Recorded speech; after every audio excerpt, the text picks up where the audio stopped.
গতকাল 15ই মে ছিল শুক্রবার, ইসলামী মতে জুম্মাবার।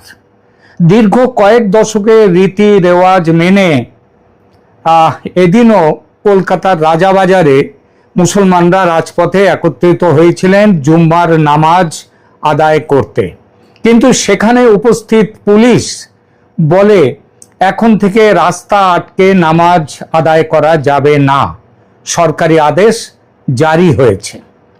এরপর শুরু হয় নামাজি ও পুলিশের মধ্যে তীব্র বাকবিতণ্ডা। পুলিশকে সাহায্য করতে চলে আসে আধা সামরিক বাহিনীর বড়সড় ফৌজ। শেষ পর্যন্ত অবশ্য বড়সড় কোনো গোলমাল হয়নি। শেষ খবরে জানা যায় নামাজ পড়তে আসা মানুষের একটা অংশ নামাজ আদা করেন রাস্তার উপরেই, বাকিরা চলে যান মসজিদে। এই বিষয়ে কি হয়েছে রাজাবাজারে তার ভিডিও ইউটিউব এবং অন্য সামাজিক মাধ্যমে যথেষ্ট পরিমাণে এসেছে, সহজেই পাওয়া যায়। আপনারা নিশ্চয়ই যাদের এই ব্যাপারে উৎসাহ আছে তারা দেখেছেন হয়তো। আমি তাই শুধু ঘটনার ভিডিও না দিয়ে এ বিষয়ে অন্যরা যেসব কথা নিয়ে আলোচনা করেননি, আমি সেই বিষয়টা নিয়ে এখানে আলোচনা করছি। এই বিষয়ে বাজারে উড়ে বেড়ানো নানা রকম জল্পনা, গুজব, মিথ্যা প্রচার এবং তার বিপরীতে সত্যিটা আসলে কি, রাস্তায় নামাজ পড়ার বিরুদ্ধে এই রাজ্যের রাজ্য সরকার কি আদেশ জারি করেছে এবং ভারতের অন্য রাজ্যেও কি অবস্থা চলছে, কেন শুধু শুক্রবার রাস্তায় নামাজ হয়, এই বিষয়গুলি নিয়ে আলোচনা করব। কারণ নামাজ তো 5 ওয়াক্ত নামাজ প্রতিদিন পড়া, এটা তো হচ্ছে তাদের মুসলমানদের এটা ধর্মাচরণ। কিন্তু শুক্রবার জুম্মাবারে কেন এই রাস্তায় জুম্মাবারের নামাজটা কেন আলাদা, এই বিষয়টা নিয়েও একটু 2-4 কথা বলবো। এই সঙ্গে থাকবে রাস্তায় নামাজ নিষিদ্ধ হলে রাস্তা আটকে পুজো প্যান্ডেল করে পূজা করাও কি নিষিদ্ধ হলো বা হবে এরপর, এই স্পর্শকাতর বিষয়টিও। দয়া করে শেষ পর্যন্ত সঙ্গে থাকবেন, আপনাদের মতামত দেবেন, শেয়ার করবেন এবং চ্যানেল সাবস্ক্রাইব করবেন। শুরুটা করি রাস্তায় নামাজ পড়া নিষিদ্ধ করে রাজ্য সরকারের দেয়া আদেশটা নিয়ে। এই আদেশের কপি এখনো পর্যন্ত সোশ্যাল মিডিয়া কোনো জায়গাতে গেজেটে প্রকাশ হয়নি। গতকাল এক আমার বন্ধু, তিনি হিন্দু হিসেবে পরিচিত, তার নামে হিন্দু, তার পূর্বপুরুষও হিন্দু ছিলেন এটা জানি, তবে তিনি ধর্ম মানেন না, সেকুলার গোত্রের মানুষ। তিনি আমাকে কাল ফোন করে বললেন, আসতে না আসতেই তোমরা মুসলমানদের নিয়ে ধর্মের খেলা শুরু করে দিলে ভায়া। তার কাছেই শুনলাম সরকারি যা আদেশ জারি হয়েছে, জুম্মাবারের নামাজ রাস্তায় পড়া যাবে না।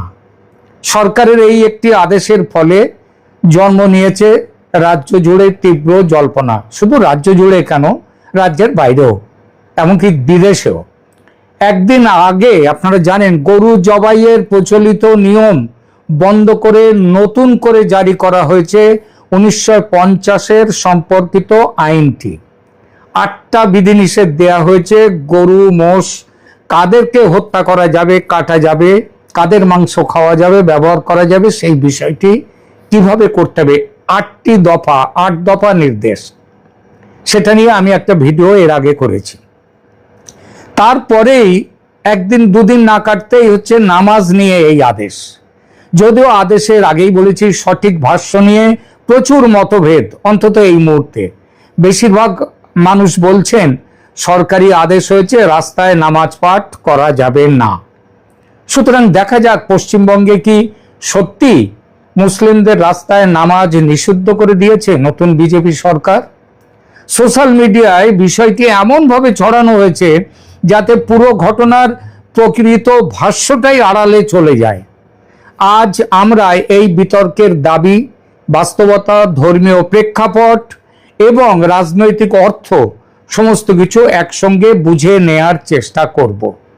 প্রথমেই সবচেয়ে গুরুত্বপূর্ণ কথা, এখন পর্যন্ত প্রকাশ্যে যে তথ্য পাওয়া গেছে তাতে পশ্চিমবঙ্গ সরকারের এই বিষয়ে পূর্ণাঙ্গ লিখিত গেজেট বা সরকারি আদেশের নির্ভরযোগ্য সম্পূর্ণ পাঠ সামনে আসেনি।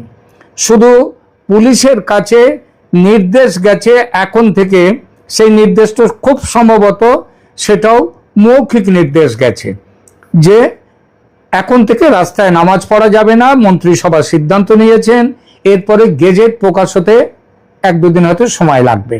অর্থাৎ সামনে এখনো নির্ভরযোগ্য ওই আদেশের কোনো সম্পূর্ণ পাঠ সামনে আসেনি। সুতরাং সোশ্যাল মিডিয়ায় অনেকে যেভাবে বলছেন সরকার লিখিতভাবে শুধু মুসলিমদের রাস্তার নামাজ নিষিদ্ধ করেছে, সেই দাবির পক্ষে এখনো প্রকাশ্য প্রামাণ্য নথি পাওয়া যায়নি। তবে আদেশ না থাকলে, কিছু একটা না থাকলে পুলিশ এভাবে বাধা দিতে যে আসতো না, এটাও ঠিক। তাহলে বিতর্কটা শুরু হলো কিভাবে? বিতর্কের কেন্দ্রবিন্দুতে আছে বিজেপি নেতা ও বিধায়ক অর্জুন সিংয়ের একটি বক্তব্য। বিভিন্ন পত্রিকা, বিভিন্ন মিডিয়ার প্রতিবেদনে তাকে উদ্ধৃত করে বলা হয়েছে মসজিদে নামাজে আপত্তি নেই, কিন্তু রাস্তায় নামাজ পড়া যাবে না। এমনকি রেড রোডের মতো বড় জায়গায়, যেখানে আমাদের প্রাক্তন মুখ্যমন্ত্রী মমতা বন্দ্যোপাধ্যায় হিজাব পরে যেখানে যেতেন, গিয়ে নামাজ আদায়ের সময় থাকতেন, সেটা আর করা যাবে না। ওখানে কোনো ধর্মীয় জমায়েত হবে না, এটা অর্জুন সিং বলেন। এবং এই বক্তব্য থেকেই জনমনে এই ধারণা তৈরি হয় যে নতুন সরকার রাস্তায় নামাজের বিরুদ্ধে কঠোর অবস্থান নিয়েছে। কিন্তু এখানেই আছে প্রথম বড় ফ্যাক্ট চেকের জায়গা, কারণ এখন তো অনেক কিছু উড়ে বেড়ায়, সেই জন্য ফ্যাক্ট চেকের প্রয়োজন থাকে।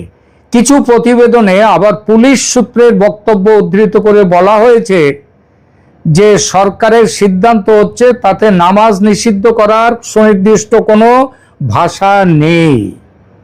অর্থাৎ রাজনৈতিক বক্তব্য একরকম, প্রশাসনিক ব্যাখ্যা আর এক রকম। অর্জুন সিং রাজনৈতিক বক্তব্য দিয়েছেন, প্রশাসনিক বক্তব্য পুলিশ সূত্রের যে কথাটা বললাম সেই সূত্রে এসছে। অর্থাৎ এই যে দুই রকমের ব্যাখ্যা, এই ফাঁকটাই এই বিষয়ের পুরো বিতর্ককে উত্তপ্ত করে দিয়েছে। এখন প্রশ্ন হলো, বিষয়টি কি শুধু মুসলিমদের নামাজ নিয়ে? কারণ পুলিশ সূত্র বলছে যে রাস্তায় কোনো ধর্মীয়, মানে রাস্তা আটকে কোনো রকম ধর্মীয় কোনো কিছু এটা করা যাবে না, তাদের এখানে বলেছে। এবং নামাজ নিয়ে সেখানে কিছু আলাদা করে বলা হয়নি। এটা হচ্ছে পুলিশ সূত্রের একটি বক্তব্য সেই অনুযায়ী। সুতরাং পাওয়া রিপোর্টগুলোর একাংশ বলছে প্রশাসনিক অবস্থানটি আসলে রাস্তা দখল করে কোনো রকমের ধর্মীয় জমায়েত বা প্রার্থনা করা নিষিদ্ধ ঘোষণা করেছে সরকার। অর্থাৎ নীতিগতভাবে যদি এই ব্যাখ্যা সঠিক হয়, তাহলে শুধু রাস্তায় নামাজ নয়, রাস্তা আটকে পুজো করা চলবে না, আরতি করা চলবে না, কোনো ধর্মীয় আচার অনুষ্ঠানও একই মানদণ্ডের আওতায় পড়ার কথা, অর্থাৎ সেগুলোও করা যাবে না। এখানেই মুসলিম বিরোধী নিষেধাজ্ঞার পাবলিক অর্ডার ভিত্তিক প্রশাসনিক কড়াকড়ি, এই দুই বয়ানের মধ্যে পার্থক্য তৈরি হয়ে যায়। অর্থাৎ প্রশাসনিক আদেশ শুধু মুসলমানদের ধর্মীয় আচরণ বন্ধ করে জারি করা হয়েছে এমনটা নয়। সুতরাং যারা বলছেন আমার ওই বন্ধুর মতো যে মুসলমানদের বিরুদ্ধে ব্যবস্থা নিয়েছে এই সরকার, বিষয়টা তা নয়। এখন একটু জুম্মার প্রসঙ্গে আসি। এটা তো তাহলে দেখলেন, এবার জুম্মার প্রসঙ্গে আসি। কারণ এই বিতর্কে জুম্মার নামাজ শব্দটা খুব বেশি উচ্চারিত হচ্ছে। আর এই রাস্তা জুড়ে জুম্মার নামাজ মাথায় রাখলে রাস্তা জুড়ে দুর্গাপুজোর প্যান্ডেল নিয়ে ভবিষ্যতের যে অবশ্যম্ভাবী বিতর্ক হবে, সেটাও বোঝা সহজ হবে। যদি আমরা এদিকটা দেখি, তাহলে ওদিকটাও ভালো করে বুঝতে পারবো। জুম্মা বা জুমুয়া শব্দটি হচ্ছে আরবি শব্দ। এর মূল অর্থ হলো এক জায়গায় সমবেত হওয়া, একত্রিত হওয়া। শুক্রবার মুসলমানরা জোহরের বদলে যে বিশেষ সমবেত, মানে একসঙ্গে পুরো সম্প্রদায় যে নামাজ আদায় করেন, সেটার নাম হচ্ছে জুম্মার নামাজ বা জুম্মার নামাজ। ঠিক আছে? এই নামাজ কেন বিশেষ? আগেই বলেছি যে সপ্তাহে 7 দিন, অন্য 6 দিন, সেদিন তো 5 ওয়াক্ত করে নামাজ পড়া ইসলাম ধর্মের ধর্মাবলম্বীদের এটা দৈনিক ধর্ম আচরণ। তাহলে এই জুম্মার নামাজটা বিশেষ কেন? কারণ এটা ইসলামের সাপ্তাহিক প্রধান সমবেত ইবাদত বা প্রার্থনা হিসেবে বিবেচনা করা হয়।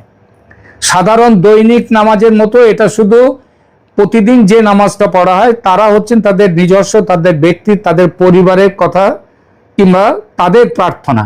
আর জুম্মার নামাজ হচ্ছে এটা জামাতের পাশাপাশি খুতবা থাকে।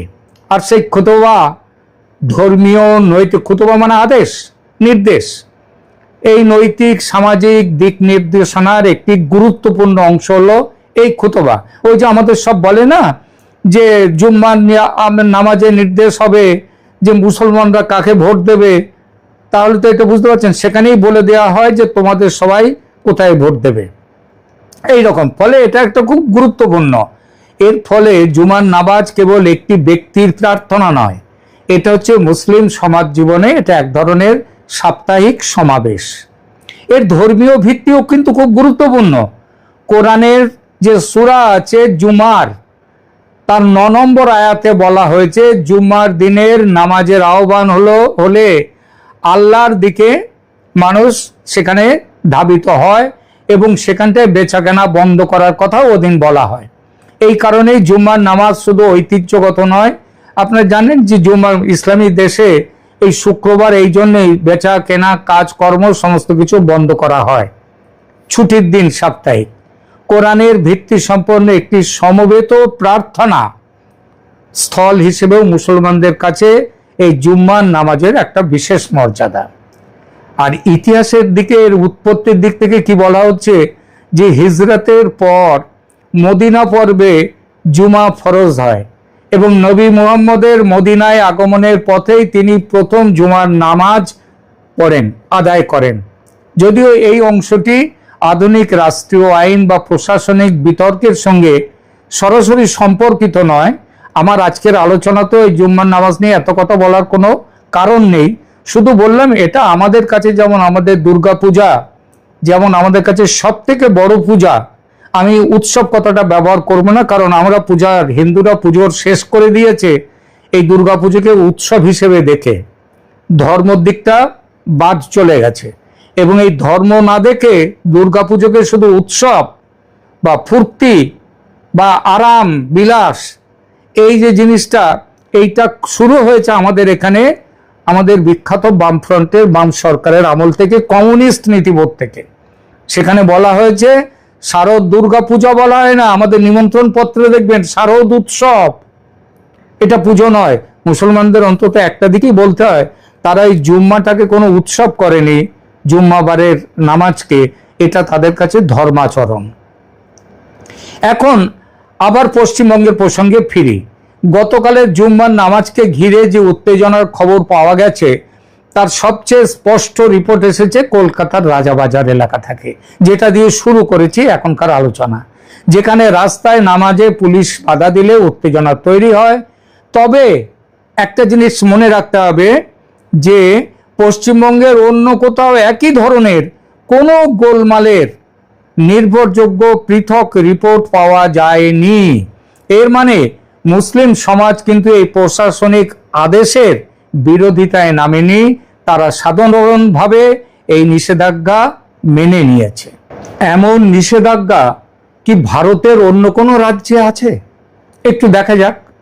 দেখুন, উত্তরপ্রদেশের যোগী আদিত্যনাথের সরকার এই রকমই আদেশ জারি করেছিলেন 2019 সালে। সেখানে রাজ্য জুড়ে রাস্তায় নামাজ এবং সড়কে যান চলাচলে ব্যাঘাত তৈরি করতে পারে এমন ধর্মীয় আচার যেমন আরতি নিষিদ্ধ করার নির্দেশ দেয়। পরে কিছু জেলায় এই নিয়ম কড়াভাবে যে প্রয়োগ হচ্ছে সেখানে সে খবরও পাওয়া যায়। 2025 সালে মিরাটে ঈদের নামাজ নির্দিষ্ট মসজিদ বা ঈদগাহে সীমিত রয়েছে, এই রিপোর্টও প্রকাশিত হয়েছে বিভিন্ন সংবাদপত্রে। অর্থাৎ রাস্তার ধর্মীয় জমায়েত নিয়ন্ত্রণের প্রশাসনিক যুক্তি ভারতে একেবারে নতুন নয়। তবে বলছি, শুরুটা হয়েছে যোগী আদিত্যনাথের উত্তরপ্রদেশে। পশ্চিমবঙ্গের বিতর্কটি নতুন, কিন্তু বিষয়টি পুরোপুরি নজিরবিহীন নয়। উত্তরপ্রদেশ, মহারাষ্ট্র, গুজরাট, অসম সহ বেশ কিছু রাজ্যে এবং এখন বিজেপি শাসিত 21টি রাজ্য আছে ভারতে, সব রাজ্যেই মসজিদ থেকে মাইক্রোফোন খুলে ফেলা হয়েছে আগেই। অর্থাৎ ওই আজান দেয়া হবে তারস্বরে মাইক চালিয়ে, সেটা বন্ধ হয়ে গেছে। আমার মহারাষ্ট্রে, আমি যেখানটায় মুম্বাইতে থাকি, তার থেকে কিছুটা দূরে একটি মসজিদ ছিল। আমার অভিজ্ঞতায় ছিল প্রত্যেক দিন আমার, যেহেতু এই রেকর্ডিংয়ের জন্য আমাকে ওখানে বন্ধ রাখতে হতো, সেই সময়টা এত জোরে আসতো। কিন্তু গত প্রায় বছর খানেক সেখানটায় মাইক আর নেই। পশ্চিমবঙ্গে মাইক এখনো নিষেধাজ্ঞা জারি হয়নি, কিন্তু অনেক জায়গায় মাইকের আওয়াজটা কম করে দিয়েছে মসজিদের তরফ থেকে, এই খবর আমার কানে এসেছে। পশ্চিমবঙ্গে এই রাজপথে নামাজ পড়া কিংবা কোনো ধর্মীয় আচারের ঘটনা নিয়ে হইচই প্রায় দেখা যায়নি এই নিষেধাজ্ঞার বিরুদ্ধে। কিন্তু আগেই বলেছি যে একমাত্র রাজাবাজারে একটু গোলমাল হওয়া ছাড়া সারা পশ্চিমবঙ্গের কোথাও এই বিষয়ে কোনো রকম গোলমাল হয়নি। কিন্তু পশ্চিমবঙ্গে গোলমাল না হলেও বাংলাদেশে এই ঘটনার প্রতিক্রিয়া লক্ষণীয়। বেশ কয়েকটি বাংলা সংবাদ মাধ্যম, প্রায় সবাই বিষয়টিকে মুসলিমদের বিরুদ্ধে রাজ্যের বিজেপি সরকারের পদক্ষেপ হিসেবে তুলে ধরেছে এবং বিভিন্ন মিডিয়াতে, সোশ্যাল মিডিয়াতে, বিভিন্ন মিডিয়াতে, অনলাইন মিডিয়াতে, সেখানে আলোচনায় ক্ষোভ, আশঙ্কা, রাজনৈতিক সমালোচনা সব বিপুলভাবে শুরু হয়ে গেছে পশ্চিমবঙ্গের বিজেপি সরকারের বিরুদ্ধে। পাশাপাশি তারা আর একটা যুক্তিও জোরালোভাবে দিচ্ছেন। তারা বলছেন যদি রাস্তায় নামাজে কড়াকড়ি হয়, তাহলে রাস্তা দখল করে পুজো প্যান্ডেল, মিছিল ভিত্তিক ধর্মীয় আচার বা অন্য সাময়িক ধর্মীয় অবকাঠামোর ক্ষেত্রেও একই নিয়ম কঠোরভাবে প্রয়োগ করতে হবে। অর্থাৎ আইন শুধু মুসলমানদের জন্য নয়, হিন্দুদের জন্যও এটা প্রয়োগ করে দেখাতে হবে। এই জায়গায় এসে আমাদের ফ্যাক্ট চেক বিষয়টা দাঁড়ায় খুব স্পষ্টভাবে। আর এখানেই আসে দুর্গাপুজোয় রাস্তা আটকে যেভাবে পুজোর প্যান্ডেল তৈরি হয়, সেটা কি বন্ধ করবে এই সরকার? নামাজের ক্ষেত্রে আমরা দেখলাম, এক নম্বর, শুধু মুসলিমদের রাস্তায় নামাজ নিষিদ্ধ এই দাবি যারা করছে তারা কিন্তু সঠিক বলছেন না। এই দাবি কারা করছেন? দু ধরনের মানুষ। এক হচ্ছে যারা ঘোরতর হিন্দুত্ববাদী, তারা বলছেন মুসলিমদের রাস্তায় নামাজ এবার বন্ধ করে দেয়া হলো। আবার যারা মৌলবাদী মুসলিম, তারা বলছে এই সরকার, এরা হচ্ছে হিন্দুদের সরকার, হিন্দুত্বের সরকার, এরা মুসলমানদের উপরে অত্যাচার করছে, এইরকম দাবি। কিন্তু এই দুটো কথাই হচ্ছে মিথ্যে। কারণ প্রকাশ্য সরকারি লিখিত পাঠ এখনো কেউ পাননি, সেটা গেজেট বেরোলে বোঝা যাবে। তবে কি পেয়েছি সেটা, আমি কি পেয়েছি সেটা একটু পরে বলছি। দুই, রাজনৈতিক বক্তব্যে রাস্তায় নামাজের বিরুদ্ধে কড়া অবস্থান স্পষ্ট, এটা বোঝা যাচ্ছে, অন্তত এই মুহূর্তে তো বটে, কারণ এখন তো দুর্গাপূজার সময় নয়। তিন নম্বর, কিছু রিপোর্ট অনুযায়ী প্রশাসনিক ব্যাখ্যা আরো বিস্তৃত, রাস্তা দখল করে যে কোনো ধর্মীয় জমায়েত বা প্রার্থনার বিরুদ্ধে অবস্থান নেওয়া হবে, নিষেধাজ্ঞা সেরকমই জারি হয়েছে। এটাও কিন্তু আমার কথা শুধু নয়, বেশ কয়েকটি নামী মিডিয়া রিপোর্টে এটা বলা হয়েছে। সুতরাং এই ইস্যুকে বোঝার সবচেয়ে সৎ উপায় হলো উত্তেজনাকর শিরোনাম থেকে, হেডলাইন থেকে একটু সরে গিয়ে তিনটি স্তর আলাদা করে দেখা। প্রথম স্তর রাজনৈতিক ভাষ্য, সেখানে কি বলা, দ্বিতীয় স্তর প্রশাসনিক আদেশের প্রকৃত পাঠ, এবং তৃতীয় স্তর হলো তার বাস্তব প্রয়োগ। এই তিনটিকে এক করে ফেললেই বিভ্রান্তি তৈরি হয়। আর এখন পশ্চিমবঙ্গের এই বিতর্কে ঠিক সেটাই ঘটছে। সেটা কিছু কিছু কোয়ার্টার থেকে সেগুলো বাড়িয়েও দেয়া হচ্ছে। আমার কাছে পুলিশ সূত্র থেকে সবচেয়ে তাজা যে খবরটি এসেছে সেটি হলো রাজপথ আটকে কোনো রকমের ধর্মীয় কার্যক্রম করা যাবে না। এখানে দুটো জিনিস খুব এখানে কোথাও, প্রথম কথা বলি রাজপথ। রাজপথ শব্দটা, রাজপথ আর রাস্তা কিন্তু এক নয়। রোড বা এভিনিউ আর লেন বা পাড়ার রাস্তা এগুলো কিন্তু এক নয়। পার্থক্যটা সবাই জানেন। যাকে বলে রাজপথ, কাকে বলে রাজপথ, আর সেটা যাকে রাজপথ বলা হয় সেটা আটকে দুর্গাপূজা বা অন্য কোনো পূজার প্যান্ডেল হয়েছে এমনটা আমি কোথাও দেখিনি। আবার বলি কথাটা, রাজপথ আটকে দুর্গাপুজো হচ্ছে, যে পথে যান চলাচল করে, বড় বড় গাড়ি ফাড়ি চলাচল করে বা ট্রাক লরি সব চলে, সেই জায়গা আটকে দুর্গাপুজো হচ্ছে আমি কিন্তু কোথাও দেখিনি। কেউ দেখে থাকলে আমাকে বলবেন। যদিও গলির পথে দুর্গাপুজো, পাড়ার মোড়ে দুর্গাপুজো, রাজপথ না আটকে, এই সব জায়গাগুলো, আর যেখানে দুর্গাপুজোর আলাদা জায়গা আছে সেটা তো আলাদা কথাই, কিন্তু রাস্তা মানে এইগুলো পথ আর রাস্তা এক নয়। রোড, অ্যাভিনিউ আর লেন এগুলো কিন্তু এক নয়। নামাজ কিন্তু মনে রাখবেন গলির মধ্যে আদায় করা যায় না। নামাজ আদায় হয় বড় রাস্তায়, রাজপথে, ট্রাফিক আটকে, মানুষজনের চলাচল বন্ধ করে। সেইটা এবার বন্ধ হলো। কিন্তু গলির মধ্যে যদি কেউ নামাজ পড়ে, প্রশ্নই ওঠে না সেটা বন্ধ করার। যদি কেউ করে ওখানে নামাজ পড়েন, গলির মধ্যে, লম্বা গলির মধ্যে তারা নামাজ পড়ছেন, পুলিশ আপত্তি করবে না। শেষে একটা কথাই বলা যায়, এই বিতর্ক শুধু নামাজ বা পূজার নয়, এটা আসলে পাবলিক স্পেস কার, ধর্মীয় স্বাধীনতার সীমা কোথায়, এবং রাষ্ট্র সমান মানদণ্ডে আইন প্রয়োগ করছে কিনা, এই বড় প্রশ্নগুলোর বিতর্ক এখানে। আর তাই এই ইস্যুতে দয়া করে, তাড়াহুড়ো করে রায় দেওয়ার আগে সবচেয়ে জরুরি হলো দাবির চেয়ে প্রমাণকে গুরুত্ব দেয়া, আর শিরোনামের চেয়ে প্রকৃত ভাষ্যটাকে খুঁজে দেখা। সুতরাং যে মুসলিমরা এই নিষেধাজ্ঞা নিয়ে সমালোচনায় মুখর, তাদের যেমন ক্ষুব্ধ হওয়ার কারণ নেই, তেমনি যে হিন্দুত্ববাদীরা আবার এই নিষেধাজ্ঞায় খুব উৎফুল্ল, তাদের বলি, এটা যেমন মুসলিমদের বিরুদ্ধাচরণ নয়, তেমনি হিন্দুদের তুষ্টিকরণ নয়। রাজপথ আটকে পুজোর প্যান্ডেল করতে গেলে তারও নিষেধ হবে। যদিও আবার বলছি, পুজোর প্যান্ডেল কোথাও কিন্তু বড় রাজপথ, এভিনিউ ও রোড, সেটা আটকে কোনোদিন পুজো করা হয় না। তবে এই আদেশ ধর্মীয় বা অন্য মিছিলের ক্ষেত্রে বাধা হবে না বলেই মনে করি। কারণ মিছিলও করে আমাদের, যেমন পার্সিদের মিছিল হয়, তারপরে জৈনদের মিছিল হয়, এই মিছিলে বৌদ্ধদের মিছিল হয়, শিখদের মিছিল হয়। শিখদের সঙ্গত কখনোই তারা রাস্তার উপর করেন না, কারণ মিছিল একটা চলমান জনসমাগম, সেটা আটকানো যায় না। এই আইনে সেটা আটকাবার কথা বলা হয়নি। তবু তার জন্য আমার মনে হয় কড়া নিয়ম চাই। কারণ রাস্তায় 100টা লোক নিয়ে মিছিল করে সমস্ত রাস্তার যানবাহন আটকে দেওয়া আমাদের রাজনৈতিক বিভিন্ন দলের একেবারে ধর্ম হয়ে দাঁড়িয়েছে। যেন যানবাহন বন্ধ করে দেওয়াতে এই মিছিল কতটা সফল সেইটা বোঝানো। এই যে সরকারের আদেশ, এই সরকার রাস্তা আটকে জমায়েত করা, প্রার্থনা করা, তার এই নিষেধাজ্ঞা সেই বিষয়টা নিয়ে দয়া করে এখানে ইসলাম বিরোধী কিছু কেউ খুঁজতে যাবেন না। যেমন তেমনি হিন্দুদের পুজোর প্যান্ডেল করতে যদি আপত্তি হয়, সেটা নিয়েও কেউ কিছু বলতে আসবেন না। ধন্যবাদ।